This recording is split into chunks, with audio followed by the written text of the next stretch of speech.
Hi everybody, we just finished our Trubu Bay Resort cleanup.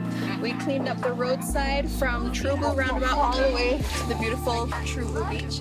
And this is the damage. This is what we picked up with about a team of 30 people, including volunteers, staff from Trubu, SU students, and anybody else who was interested in joining our cleanup.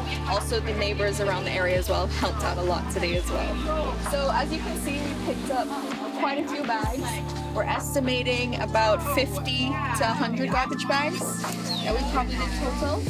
You can see we picked up a lot of just random trash, glass bottles, we separated those, and just some larger bits of items too.